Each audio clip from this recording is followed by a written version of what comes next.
Shalom, Ibu Bapak, Saudara-saudaraku, keluarga besar GKI Marta Direja, maupun para sahabat GKI Marta Direja di berbagai tempat dan di berbagai kota. Puji Tuhan, saya Pendeta Stefanus Lim ingin menemani Bapak Ibu Saudara-saudari untuk mengikuti acara Kalam, kuliah Alkitab Malam. Tema hari ini Kalam kita adalah bersama kita bisa. Ayo Ibu Bapak Saudaraku, kita mengawali kalam ini dengan kita menaikkan doa pembukaan terlebih dahulu demikian. Terima kasih ya Tuhan, hari ini kami punya kesempatan untuk berdoa. Menggunakan waktu yang ada, belajar bertumbuh tentang sabda firman-Mu. Pakailah hamba-Mu membagikan pelayanan firman-Mu, dan siapkanlah kami semua menggunakan waktu ini untuk bertumbuh dalam sabda firman-Mu. Kami bersepakat menyerahkan kuliah Alkitab malam saat ini, mendatangkan berkat pertumbuhan iman dalam hidup kami. Kami sambut berkat firman-Mu, diberitakan, diberkati dalam nama Tuhan Yesus. Haleluya. Amin. Puji Tuhan, Bapak Ibu saudaraku terkasih, tema bersama kita bisa akan kita dalami dalam pembacaan Alkitab, yaitu dari kitab Kisah Para Rasul pasal 16 ayat pertama sampai dengan ayat yang ketiga. Saya mengajak Bapak Ibu saudara-saudari memperhatikan pembacaan Alkitab ini. Saya membacakan buat kita demikian. Paulus datang juga ke Derbe dan ke Listra. Di situ ada seorang murid bernama Timotius. Ibunya adalah seorang Yahudi dan telah menjadi percaya, sedangkan ayahnya seorang Yunani. Timotius ini dikenal baik oleh saudara-saudara di Listra dan di Ikonium. Dan Paulus mau supaya dia menyertainya dalam perjalanan. Paulus menyuruh menyunatkan dia karena orang-orang Yahudi di daerah itu. Sebab setiap orang tahu bahwa bapaknya adalah orang Yunani. Amin. Ibu Bapak saudaraku, tema bersama kita bisa. Kebersamaan antara Rasul Paulus dan Timotius. Kita akan belajar dari kebersamaan mereka. Saya mengawali lebih dahulu dengan gambaran kebersamaan keluarga ayam. Ya, ada gambar humor menarik bagaimana keluarga ayam kalau mau difoto, mereka bisa ambil pose jejer-jejer bersebelahan, siap untuk difoto, sadar kamera, fotonya begini gitu ya. Ibu Bapak saudaraku, sampai digambarkan pada foto ini ada bagian yang kepingin melongok, melihat kok bagus banget posisi keluarga ayam ini ketika mau difoto.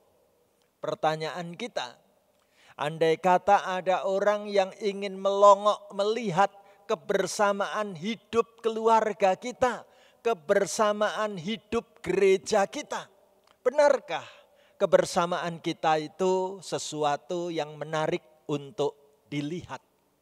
Apa kata kunci kebersamaan? Pasti kata kunci kebersamaan adalah memiliki sikap sehati, sepikir, setujuan.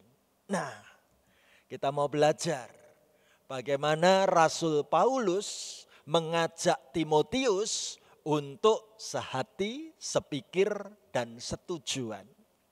Baiklah kalau demikian, kita akan mengenal siapakah Timotius itu. Mengenal Timotius, saya akan membagi dalam beberapa bagian. Satu persatu akan kita sorot dan kita kupas. Bagian yang pertama, siapakah Timotius? Alkitab menunjukkan Timotius adalah seseorang yang dilahirkan dari perkawinan campuran. Karena ibunya seorang Yahudi dan ayahnya seorang Yunani.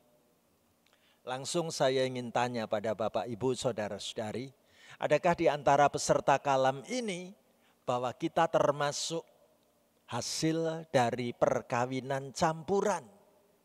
Bahasa sehari-hari kita sebutnya blasteran. Dari etnik yang satu menikah dengan etnik yang lain, lalu lahirlah diri kita. Apa ada di antara kita seperti ini? Kalau ada, puji Tuhan. Karena ternyata di Alkitab, Timotius disebut-sebut dengan jelas adalah hasil dari perkawinan campuran.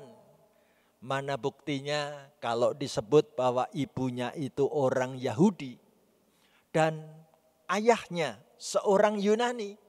Mana ayat yang mengatakan dan menegaskan hal ini? Yuk kita temukan pada pembacaan Alkitab, kitab Kisah Para Rasul 16 ayat pertama. Saya ajak kita semua ikut membaca dan mengucapkan firman Tuhan bareng-bareng saya begini.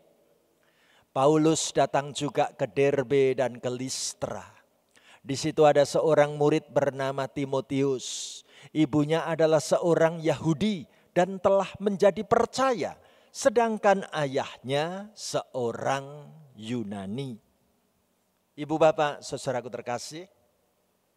Dengan begitu gamblang Alkitab menyebutkan. Timotius ini mamahnya orang Yahudi. Tapi sudah menjadi percaya. Yaitu Yahudi Kristen. Mamahnya seorang Yahudi yang sudah menerima Tuhan Yesus Kristus dan percaya untuk menjadi umat Kristen. Tapi papahnya itu seorang Yunani. Apakah latar belakang Timotius seperti ini jadi berkat dalam pelayanan kebersamaan dengan Rasul Paulus? Luar biasa.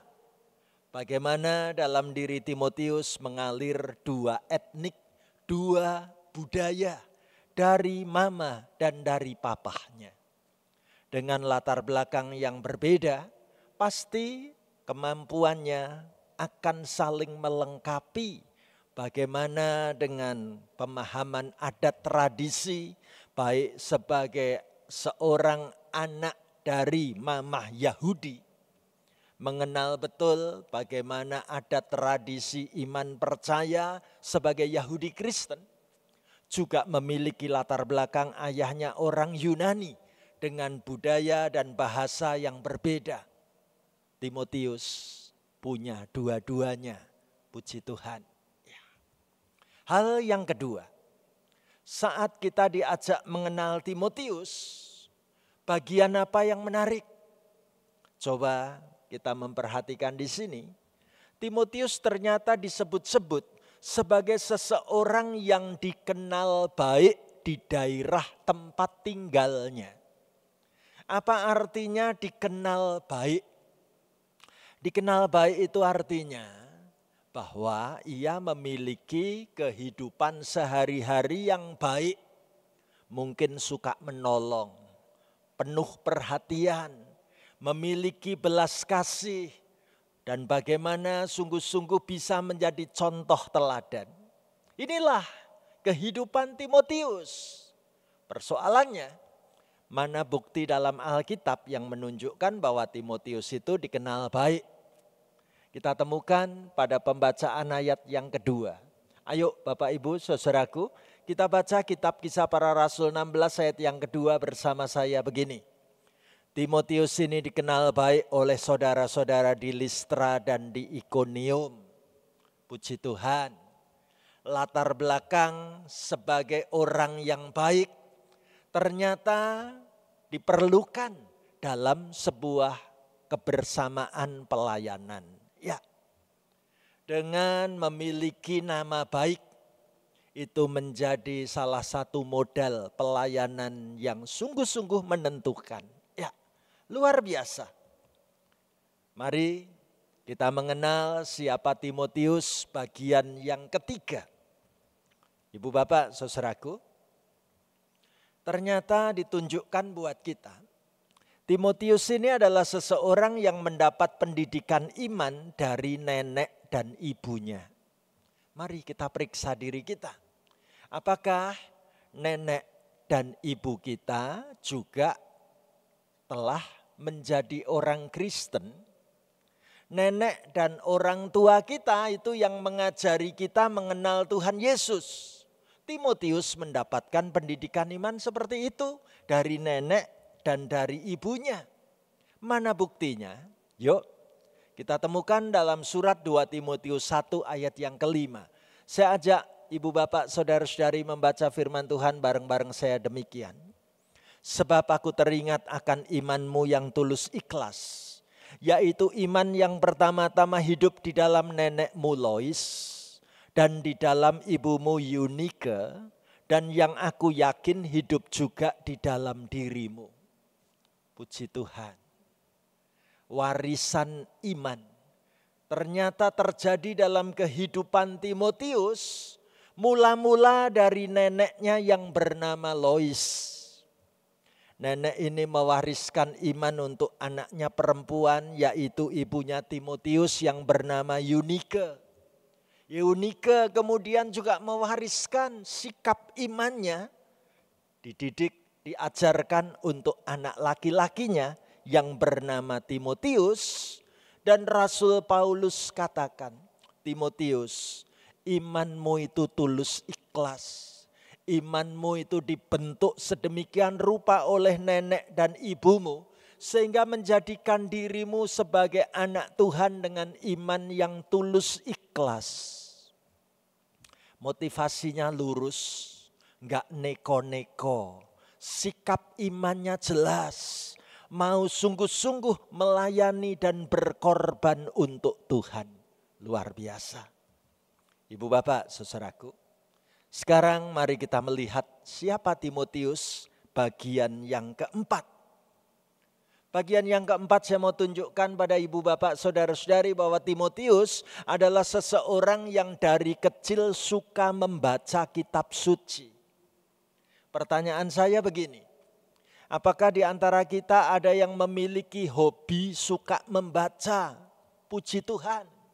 Tapi saya mengatakan lebih puji Tuhan lagi kalau ternyata hobi membacanya itu yang dibaca dan dipelajari adalah kitab suci.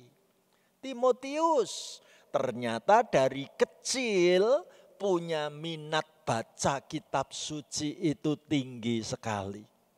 Pertanyaannya, Pak Stefanus, mana buktinya kalau Timotius dari kecil sudah sangat suka belajar firman Tuhan? Kita temukan jawabnya pada surat 2 Timotius 3 ayat 15. Ayo Bapak Ibu Saudara, kita ucapkan dan kita baca sama-sama firman Tuhan begini. Ingatlah juga bahwa dari kecil engkau sudah mengenal kitab suci yang dapat memberi hikmat kepadamu dan menuntun engkau kepada keselamatan oleh iman kepada Kristus Yesus. Puji Tuhan. Timotius dibentuk oleh nenek maupun oleh mamahnya. Mendalami, mempelajari, merenungkan kitab suci dari kecil. Sebuah pertanyaan besar buat kita. Apakah kita juga mengajari dan mewariskan iman pada keturunan kita, pada garis keluarga kita? Warisan apa yang aku berikan bekal untuk generasi selanjutnya? Puji Tuhan, kalau nenek Lois dan ibu Eunike mewariskan sikap suka membaca kitab suci kepada Timotius, cucu dan anak lelakinya, sampai mengenal keselamatan di dalam iman kepada Tuhan Yesus Kristus. PR besar buat kita. Apakah seisi keluarga kita sudah mengenal keselamatan di dalam Tuhan Yesus Kristus?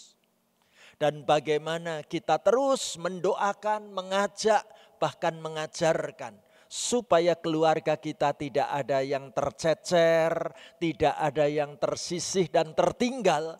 Semuanya punya iman mengenal keselamatan di dalam Tuhan Yesus. Penting untuk kita miliki ya. Dan sekarang bagian yang kelima.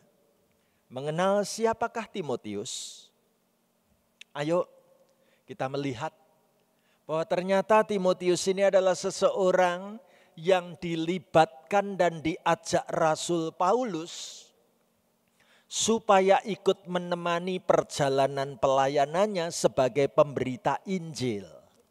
Timotius diajak Rasul Paulus dan ternyata Timotius bersedia. Ibu bapak saudaraku, pertanyaannya adalah apakah ada ayat Alkitab yang menunjukkan bahwa Timotius betul-betul diajak Rasul Paulus dalam pelayanan sebagai pemberita Injil? Ini buktinya. Kita baca dalam kitab Kisah Para Rasul 16 ayat yang ketiga. Yuk kita baca bareng-bareng begini.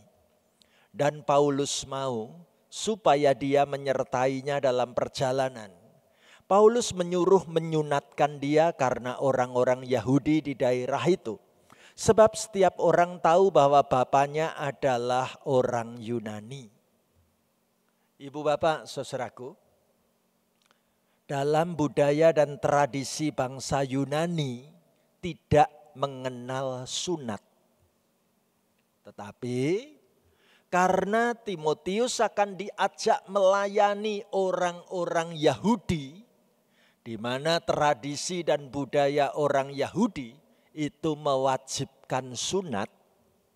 Karena kita tahu bagaimana umat perjanjian lama mesti laki-laki itu disunat menjadi tanda kalau hidupnya sudah menjadi bagian milik Allah. Sudah dikasih tanda miliknya Tuhan, yaitu lewat bersunat.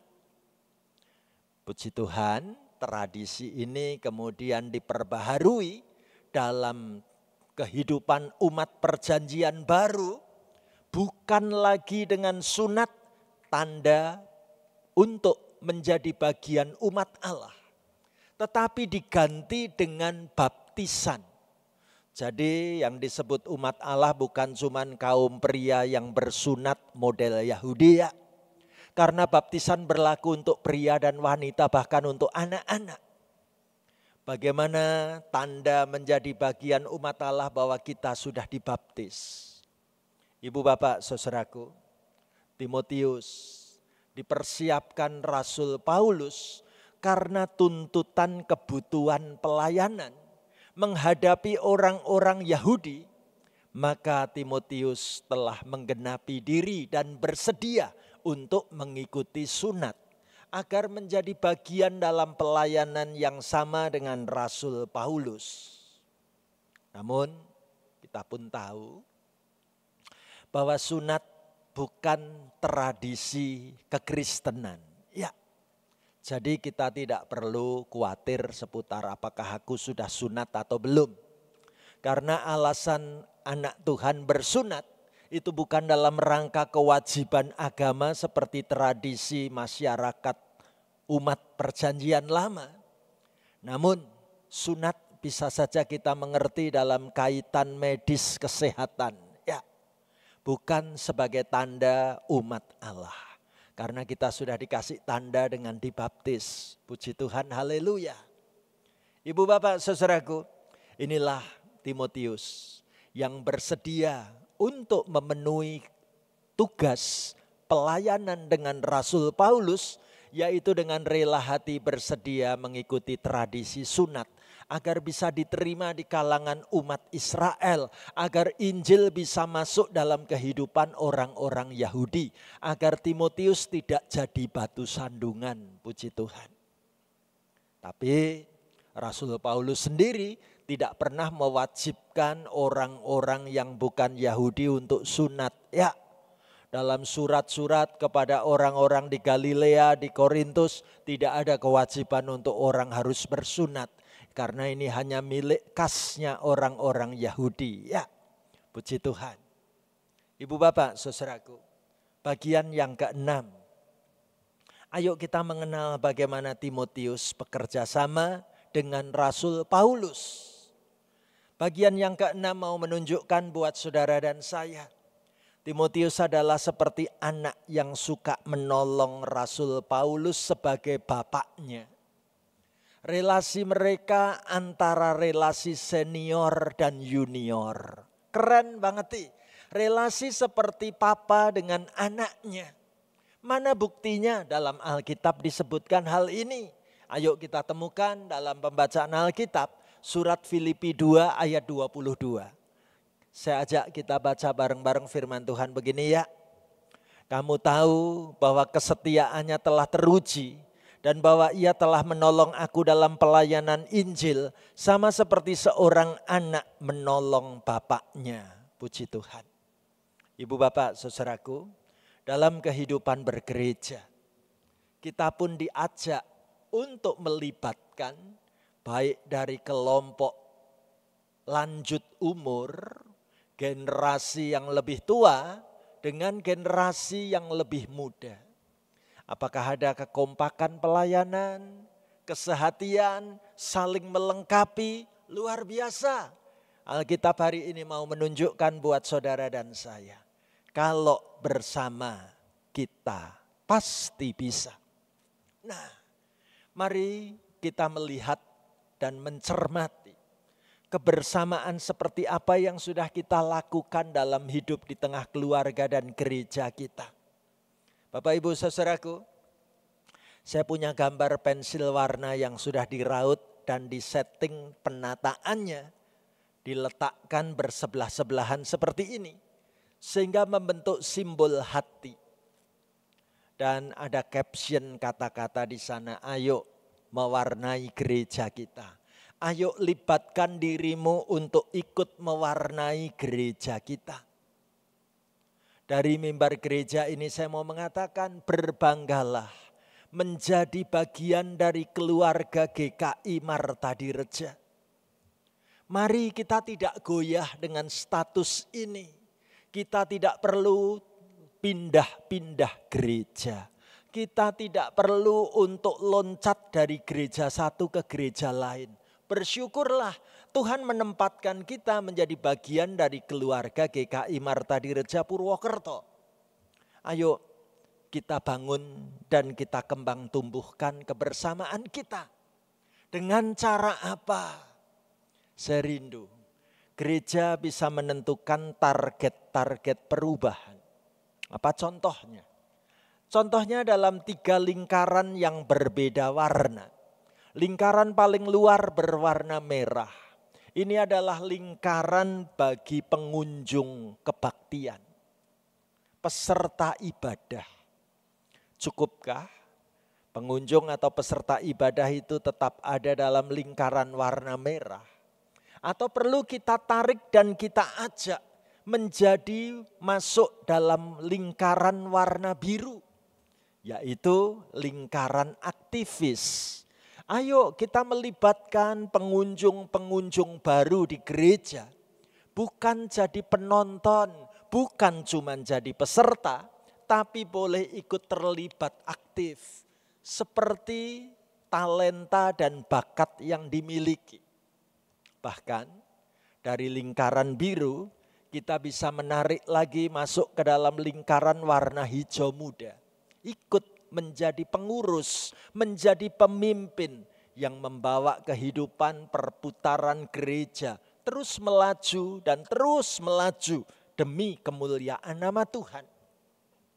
Namun pasti kita perlu juga melakukan proses bertanya pada diri sendiri.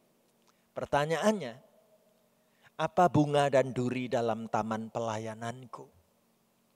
Maksudnya apa Pak Stefanus? Ayo kita lihat pemahaman maknanya. Bunga adalah sifat dan sikap diriku yang baik dan mempesona. Coba kita cari tahu, apa bunga dalam hidupku? Sikap dan sifatku yang baik, yang mempesona, yang bikin orang lain tertarik untuk dekat dengan diri kita. Mari kita periksa diri masing-masing. Namun hidup kita pasti tidak selalu isinya bunga ya. Lebih jujur kita juga punya duri, yaitu sikap dan sifat diri yang buruk dan bisa menyakiti orang lain. Apa yang buruk dari diriku? Mungkin aku suka terlambat datang. Mungkin kata-kataku kasar dan kata-kata kotor. Kata-kata yang nyakitin hati orang lain. Mungkin aku termasuk orang yang mau menang sendiri, tidak mau mendengar suara orang lain, itu duri, saudaraku. Dan mari kita mengenal taman pelayanan kita. Di GKI Marta Dirja Purwokerto, kira-kira bunga seperti apa yang sedang aku tanam. Dan duri-duri dalam diriku apa yang sedang harus aku cabut dan aku kurangi seiring pertambahan umurku.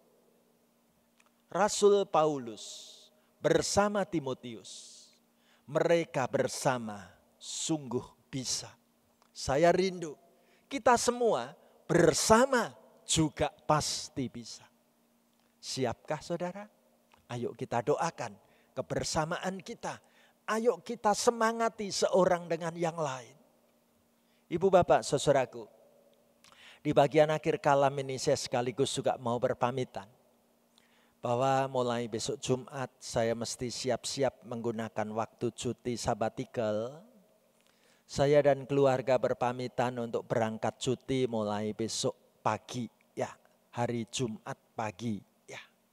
Berarti hari ini saat pagi tadi kita memasuki hari Jumat ya. Karena kalam ini dilakukan saat hari Jumat malam. Saya sudah dalam perjalanan menikmati cuti. Bapak ibu saudaraku, walaupun kita berjauhan, tapi kita tetap dekat seorang dengan yang lain. Bahkan ketika Tuhan memberi kesempatan buat saya dan keluarga. Besok Selasa berangkat ke kota Perth di Australia Barat. Selama hampir 3 minggu kita tetap bersama dan kita masih tetap bisa bersama-sama. Ayo kita semangati seorang dengan yang lain. Nanti dari kota Perth saya juga akan tetap mengirim sapaan-sapaan buat ibu bapak saudara-saudari sekalian. Ayo kita tetap bersama di dalam Tuhan. Ayo kita gunakan waktu dan hidup kita melayani Tuhan. Ayo kita membangun kebersamaan. Ayo kita persembahkan bunga-bunga pelayanan yang terbaik. Ayo kita kurangi dan kita cabut duri-duri yang tajam, yang menyakitkan orang lain dari hidup kita. Saya rindu kebersamaan kita terus makin bertumbuh, makin berkembang untuk hormat kemuliaan nama Tuhan. Tuhan memberkati kita semua. Haleluya. Amin.